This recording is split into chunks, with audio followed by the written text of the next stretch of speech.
Hello and welcome to the ASEAN Pacific episodes. In this episode special, we are going to discuss Belt and Road Initiative and Sri Lanka. My special guest today is Yasiru Ranaraja. Yasiru Ranaraja graduated from Dalian Maritime University, China, and obtained his master from Ocean University in China. He focuses on maritime regulation and BRI development. Yasiru is also the co-founder of the BRISL and currently serves as a director of the BRISL. Welcome, Yasiru. Thank you very much for joining me today. Thank you very much, Lokman. It's always nice to talk to you. Thank you. I'm going to ask about the situation of the BRI, and before I ask about the BRI, I would like to ask about the historical links of the Sri Lanka and China. Can you tell us about what is the historical ties and links between China and Sri Lanka? Yes, Lokman. Thank you very much. So it's a very important question you asked because Belt and Road Initiative roots from the Silk Road. It was initially set by the central government of China. Belt and Road Initiative is a recreation of the Silk Road. So when we talk about that, it's important to ask about what are the links between the countries which are now signed under the Belt and Road Initiative. So when it comes to Sri Lanka, it's in the coastal belt of the ancient Silk Road. And the links between Sri Lanka and China started way back in 412 AC. So that is the arrival of a monk called Fayan monk through India. The monk traveled to Sri Lanka and wrote books, wrote notes. In Sri Lanka, we have caves named after him. We have books written after her. After the monk's arrival, we have so much of even some villages, some locations are named after that. So those links are there still in Sri Lanka. So if you take post that era, then around we have the kingdom called Anuradhapura Kingdom, which is one of the most most important kingdoms in Sri Lanka. That is during 400 AC, and so on. So during that time, even in that time, we had relations between China. It was a regular visits between Chinese empires and Sri Lankan kings. They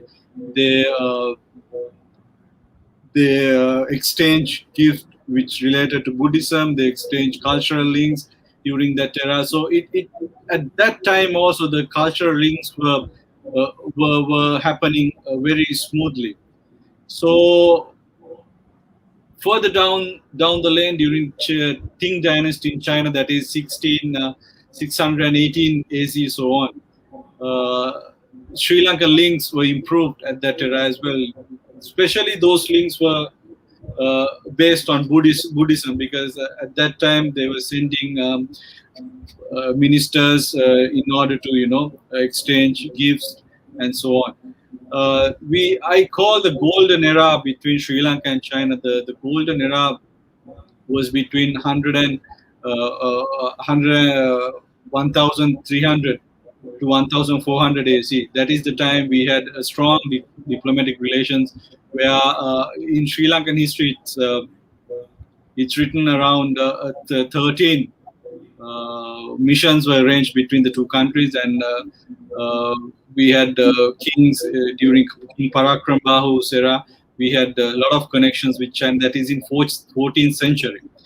And then we all know what happened during the end of 14th century. That is the Admiral Changhe's visit around the region. So that is the development of the maritime Silk Road, I would say. So at that time also, Changhe visited Sri Lanka 6 times of its 7 voyages. We had a lot of exchanges at that time as well. Even the Changhe's visit were there. Sri Lanka and China came into a war front, which is quoted as the Ming Cote War during the 14th century. So those are the links, the historical links we have between. That is during the historical time. So after that, we have during Mao Zedong's era, we had very strong links with Sri Lanka, where we had a Prime Minister Sirima Bandaranaike who had very good relations, not only with China but also India, China. The complications were mitigated via Sri Lanka as well at that time. So in Sri Lanka, even our Prime Minister visited China at that time, and we had the very famous rubber rice pact. At that time, China needed rubber. So at that time, China was having complications with the Korean War and all. None of the countries were signing agreements with China at that time because of the communist regime and the sanctions which were put at that time by the US. So Sri Lankan, the rubber agreement allowed China to maintain their military equipment and so on. So that gave a boost to their national defense at that time as well. So at that time, China, this is 1970s and so on. So at that time, China was at a very struggling stage, and even Sri Lanka was one of the first countries to recognize the Communist Party of China and the People's Republic of China. Then we have Sri Lanka is one of the first countries to come into agreement with the communist China at that time. So, historically, those two countries are very much linked. So that developed over time, and the Sri Lanka went through a economical meltdown with the civil unrest we had for around 30 years. At that time, China was developing itself. Right now, the functionalities of the government, their trade investment are also boosting up. So the countries right up there where it has gotten the spotlight globally, mainly because of their sustainability of their trade, their infrastructure development, and especially with the Belt and Road Initiative. So that is the basic outline I can give you about the links between the two countries. But we can go on, about all these stories we had between Sri Lanka and China. So it's a known country in Sri Lankan history, and locals here are also known to China because we had continuous visits from China throughout history. So it's not an alienated country locally. So I think you and I both come forward with these arguments online, but that is a very small portion of critics that we have where they go towards anti-China view right now. But if you take back to the locals and ground level organizations and civil movements, they compared to other nations, they welcome China because of those cultural links we had over the years, and we never had a major complication between the two countries. So that's a small brief introduction which I can give you. Very deep history. The Sri Lanka and China has both historically they has ties and linkages. So in modern time, and especially in last 10 decades, what is the current progress of the BRI with China and between China and Sri Lanka? So the BRI, of course, Sri Lanka was also, I think this is not quoted online. This is I'm telling because I was following Belt and Road Initiative for a while. Sri Lanka was one of the first countries to recognize Belt and Road Initiative through a government statement during 2013 or 14 during President Mahinda Rajapaksa's era at that time. So since then, the Belt and Road Initiative was slowly graduating and gradually improving its presence in Sri Lanka, especially one of the major projects we have today is the Colombo Port City, which predates the Belt and Road Initiative, though the Chinese government has clearly said that all of their past and present and future investments go under the Belt and Road Initiative. So it's arguably fair to recognize the Colombo Port City as a Belt and Road Initiative project. And more, if you go to the Hambantota Port, which was a proposed port in Sri Lanka since the late 70s. and still Sri Lanka couldn't, make it a reality because few reasons, because lack of funding, lack of technological know-how, lack of all other factors, as project management. To outrun a project like that, we need a lot of ground level work. So since the Belt and Road came forward, the state-owned enterprises in China came forward with their technology and their funding. And it came as a whole portion where Sri Lanka was managed to complete few projects during the last 10 years, I would say. So most of the projects which were done in Sri Lanka were completed successfully, though it would take a few years for the projects to kickstart and economically benefit to the country, bring economical benefit to the country and the project companies. So Colombo Port City is right now happening, so it would take around the completion of the project would take around 2040 or so on.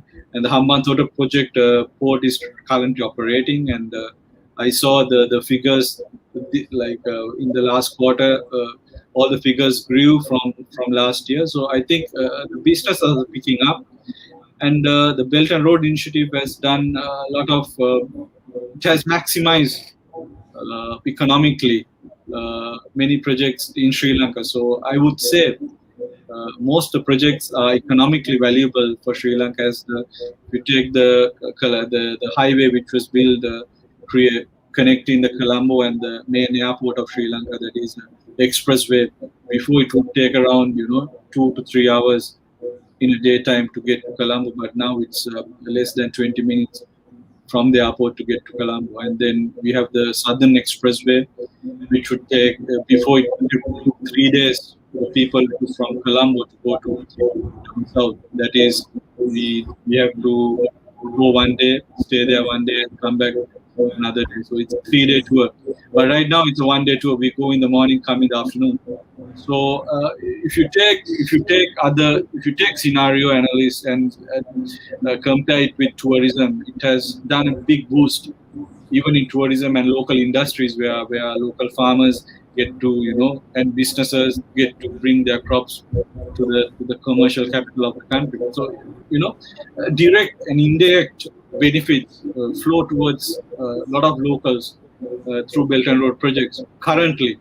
So the pathway to the future we can discuss later, but right now I would say most of the projects which were dragging for generations came into reality because of Belt and Road Initiative. The whole portion of Belt and Road Initiative, not only funding but also technological know-how and the state-owned enterprises coming in and playing a major role in most of these projects.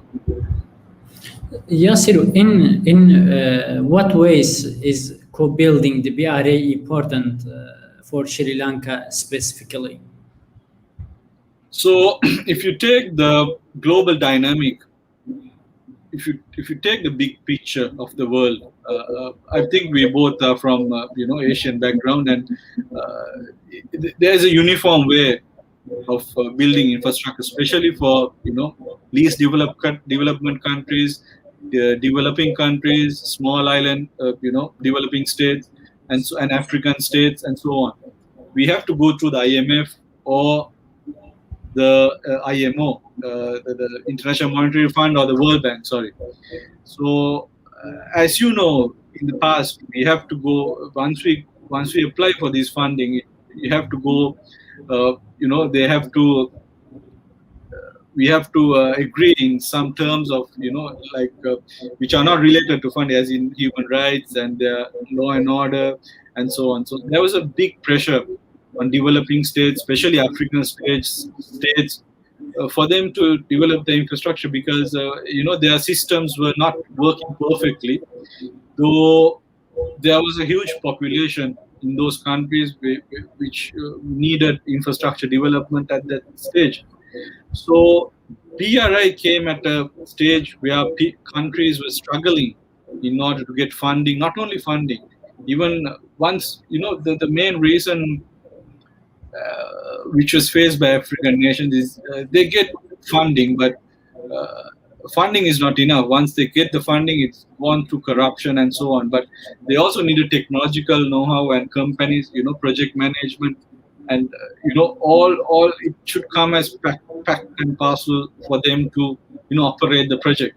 If not, the funding will go to other projects, and it would be spent in government, because Asian governments and African governments are not efficient, I would say, as the European governments, because for European nations, they have already built their infrastructure, they have built their legal systems, they have built their so on. But Asian countries and African countries are still coming up the ladder to get the basic infrastructure. I'm not saying they are planning to build a Manhattan in Africa or a Singapore in Africa and so on. They want to uplift the current infrastructure so that they can move the trade, investments, and the basic low and the basics of the daily needs to carry the basics which they need to carry their day-to-day needs. So Belt and Road came at that time where big countries were struggling. So it was a great alternative for nations to go into Chinese funding and Chinese companies and negotiate the trade, because in China they had abundant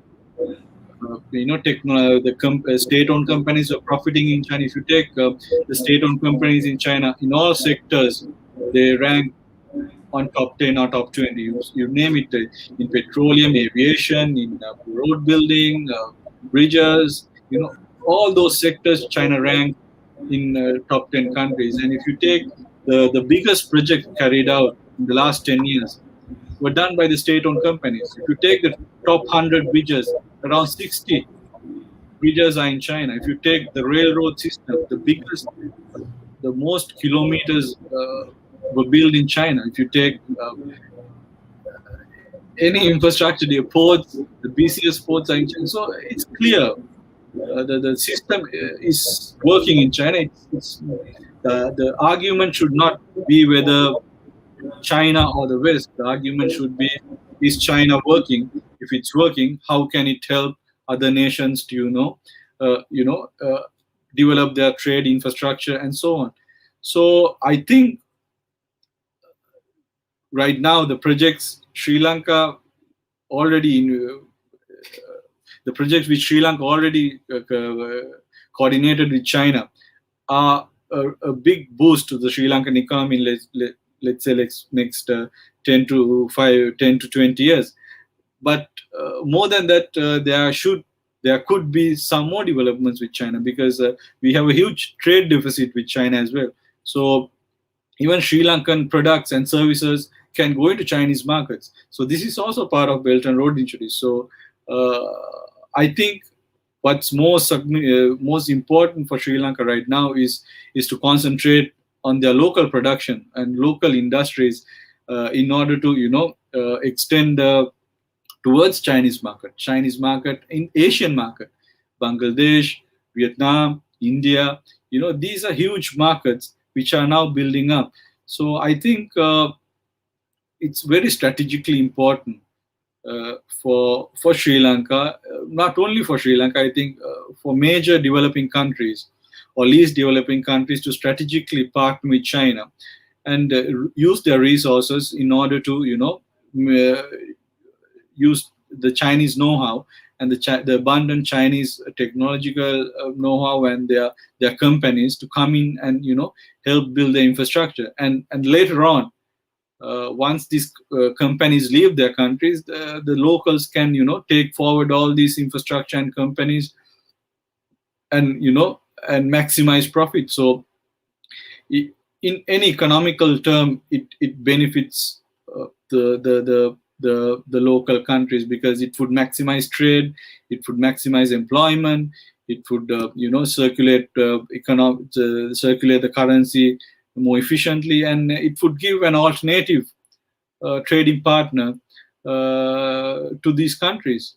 So I think the Belt and Road Initiative is the project of the century, and countries should seriously further develop this, not only at this stage, but there are faults in the project, as in any project.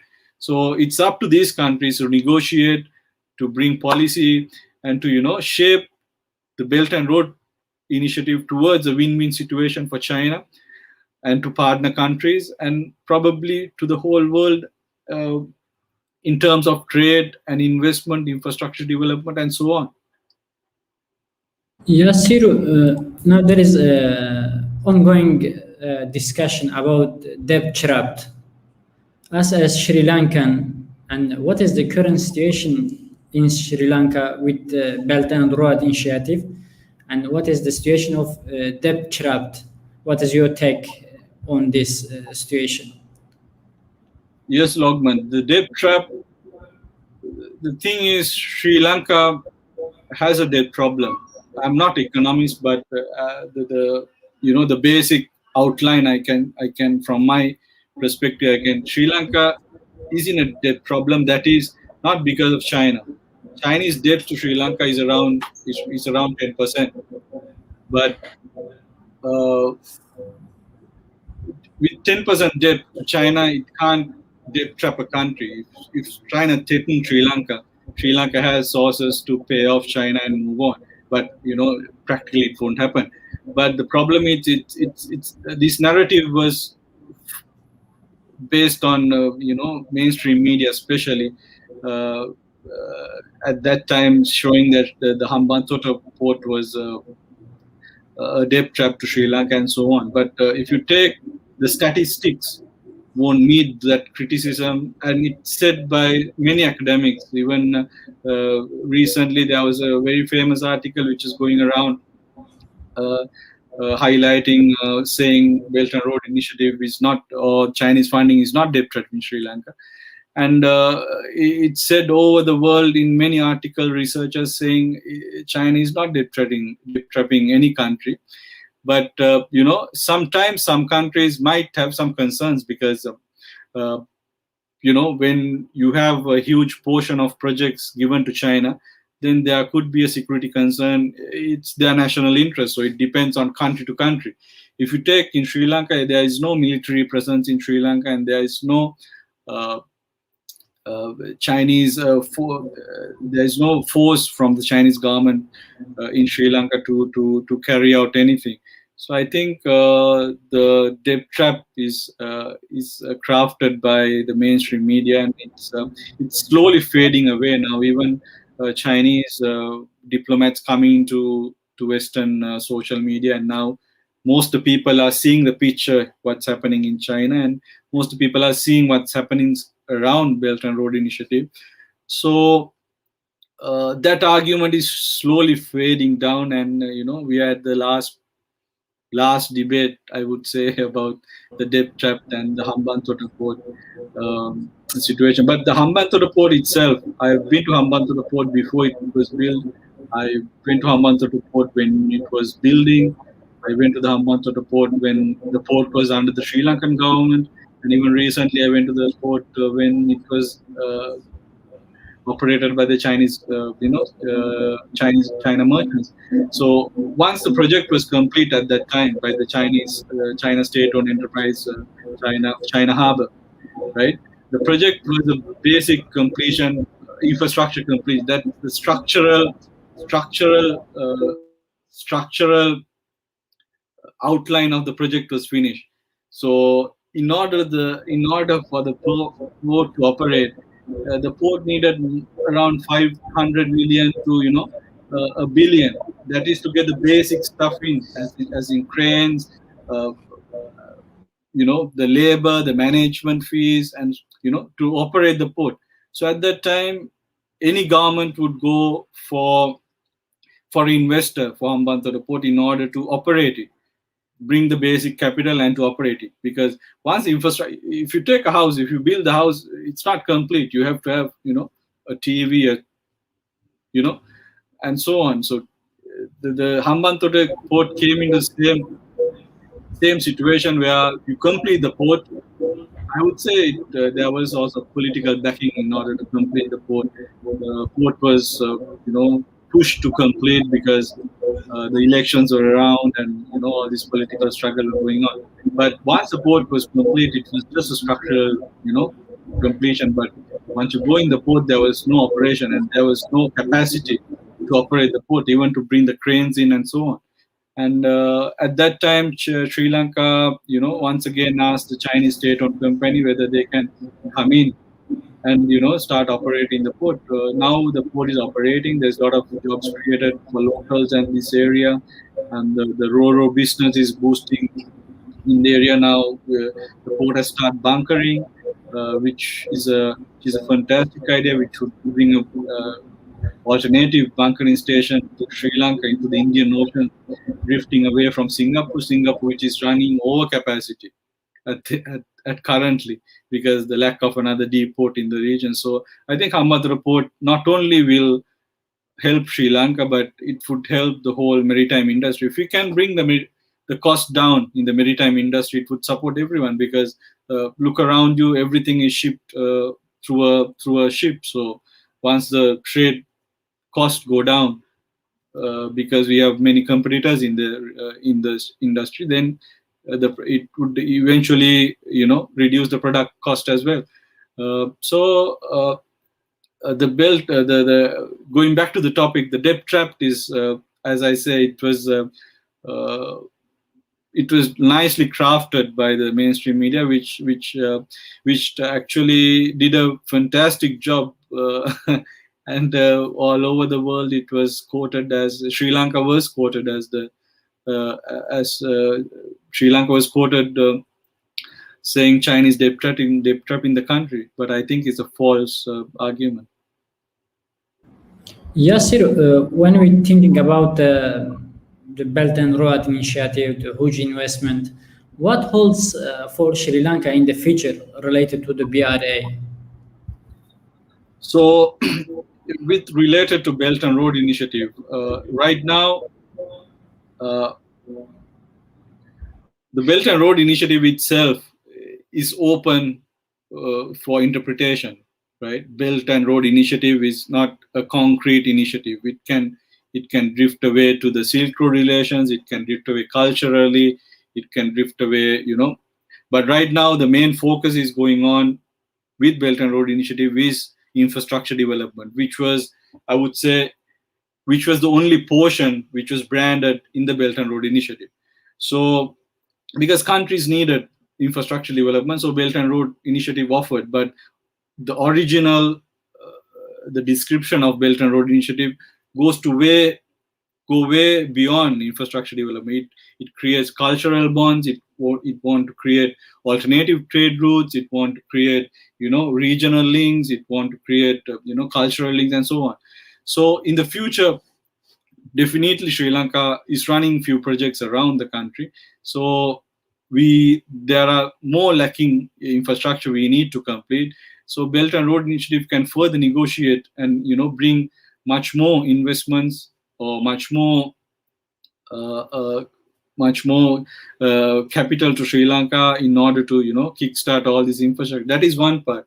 Apart from that, China is one of the biggest giants in Asia right now. We have around 500 billionaires in China. So there is access capital in China. So it's not a bad deal for any country to negotiate with China for a trade deal or partner with Belt and Road Initiative on terms of trade. So if you take Hambantota port, for example, the government is planning to create a free trade zone surrounding the port, inside the port and outside the port. So in the future, I think it's very important for both governments to seriously negotiate and come into terms in order to develop this free trade zone, because China is one of the countries that successfully implemented free trade zone. If you take back Deng Xiaoping's era, where they created the Shenzhen as a free trade zone. So all those experience could be bypassed to Sri Lanka in order to boost these regions. Also, if you take Colombo Port City, for example, it's planning to be international financial center. So the argument should be whether Sri Lanka, together with China, has created a company in Sri Lanka which is going to promote the international financial center here.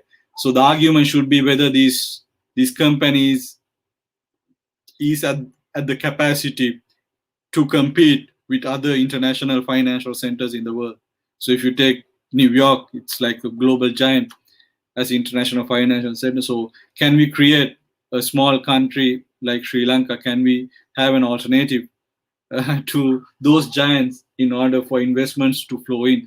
It's a big challenge, I would say. I think both countries and the project is at task and is at very much of a risk in order to make this project success. But it's not a bad deal. So the thing about trade is whoever is smarter wins in trade. So that is why we should drift away from war-based policies and proxy wars, government regime changes, and bring the human capital and human manpower and human brain power into trade and investments. That way, equally anyone can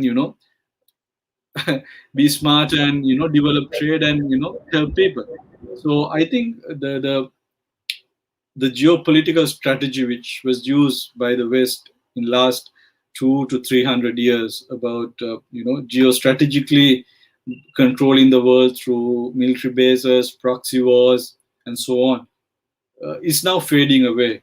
And it's very famous. If you see online comments and basic arguments surrounding the world, people don't want to go back. People don't want what happened to Syria, what happened to Libya, Iraq, and Iran, and so on. They're scared that it could also happen to their country. So they are drifting away from those kind of geopolitical connection, and they much more welcome trade investment. Though those trade and investment is also could be a concern to national security, but it gives the other country a chance to fight back, because trade and investment in any country based on a skill. It's not forcefully pushing people to do something, but trade and investment is always would uplift many people out of poverty, and it would create a the world harmony in a very effective way, I would say.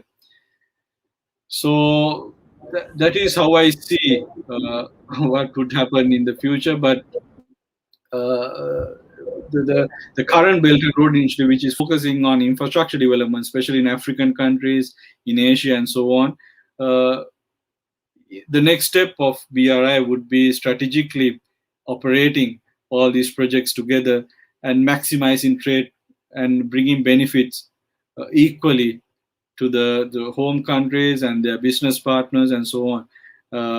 And if you take right now, we have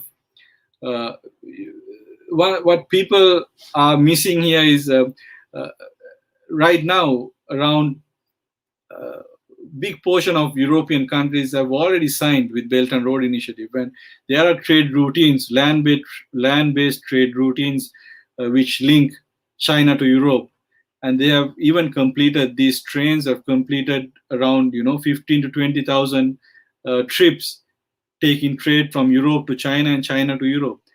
So I think that would also create an alternative trade route, that would decentralize the current global flow of trade. That way, it would maximize the potential, and also it would bring the trade cost low, and also it would put global trade at a safer place, because if you have a centralized trade network, then if the network breaks, all are in trouble. But if you decentralize trade, if you have several alternative routes, alternative systems where trade can flow, then if one trade route falls, then other one works.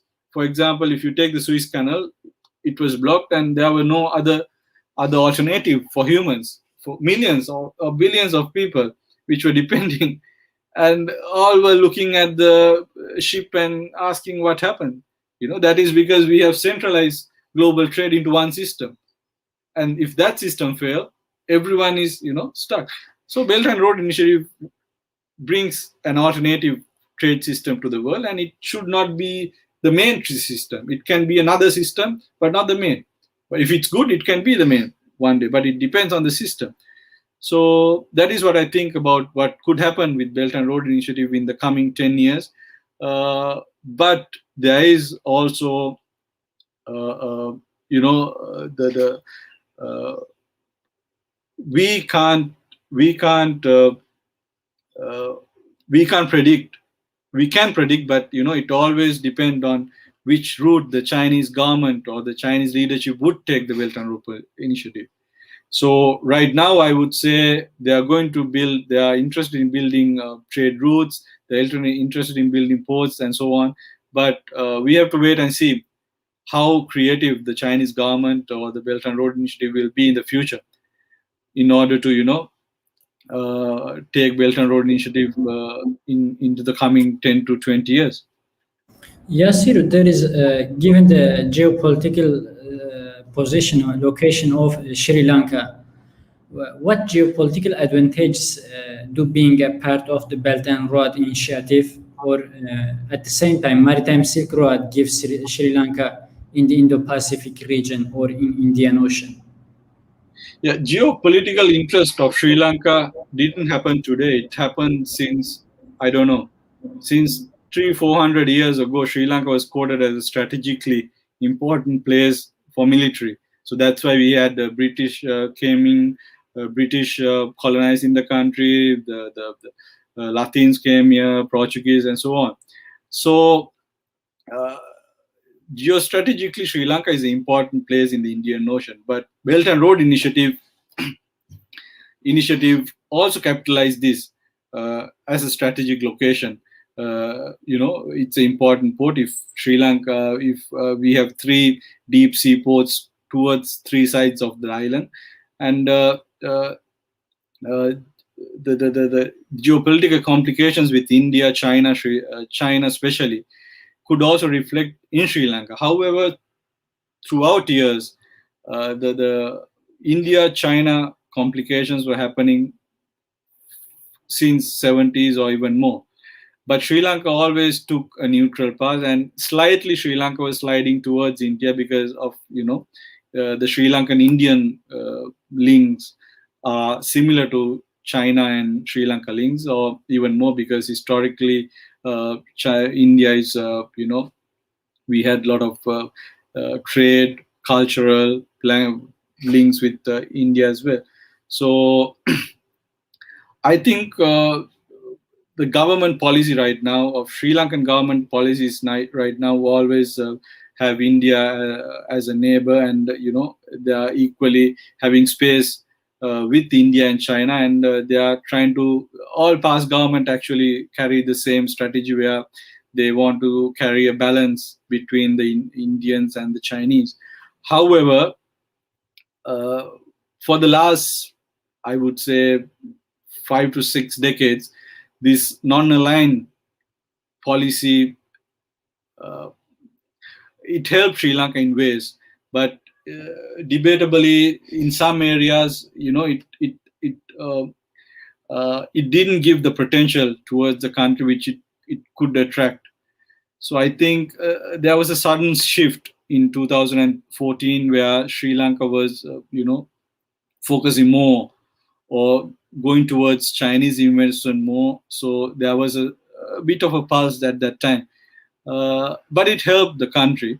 But I think in the future, Sri Lanka should equally, should not get into the strategy, because, there is no importance for the country to go into a geopolitical war, to side with any geopolitical party, because Sri Lanka is not maintaining a big military here. Sri Lanka has no global military power, or Sri Lanka has no economic power to right now to have a global impact. Though the location can be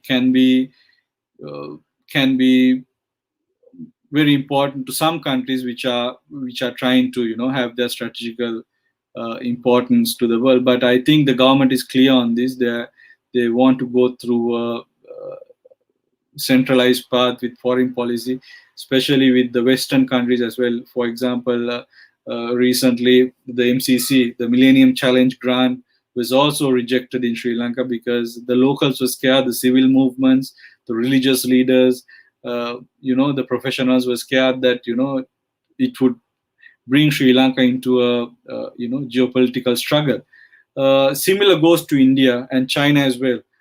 Anything that is related, because Sri Lanka has the country is filled with their own professionals in policy, in law, in military strategy, and so on. So whenever we get any proposal, the country gets any proposal which related to national security or which related to geopolitical, backings, the country drift away from it naturally. So I think the path in the future would also be the same, where a country would not be interested in siding up with one country, though it would carry a neutralized way towards meeting their local demands and local problems. So that is, I think, the most important for the local political leaders, I would say. Yasiru, about the Sri Lankan relation with India and China, does Sri Lanka is an area of competition in the Indian Ocean for India and China, especially in terms of BRA and investment? And what is the consequences does such a situation have for Sri Lanka's domestic and foreign policies? Yeah, so the India-China complications is throughout generations, and even the current Indian government is drifting away from Chinese Belt and Road Initiative, and they have clearly stated that they are not interested in the Belt and Road Initiative. And China, of course, won't take anything aggressively. They always wait till things calm down. That's, I think, the strategy or the working model of Chinese government. But you're right. The Sri Lanka is in the midst of both countries, but it's sort of a win-win to the country, because if you take India as well, India is one of the biggest trading partners with China, with Sri Lanka, and we have a India-Sri Lanka free trade agreement, which is less benefit for Sri Lanka because we are not producing the products and service which we are able to ship to India through the agreement. So whatever is in the agreement is better off for India, for them to shift their products to Sri Lanka. But if you take the goods and services which we can send to India, we are not in a capacity to do that. So that way, China could help through free trade agreements and free trade zones where we produce in Sri Lanka and meet the demands of one of the biggest markets in Asia, of the Indian market, which is also boosting.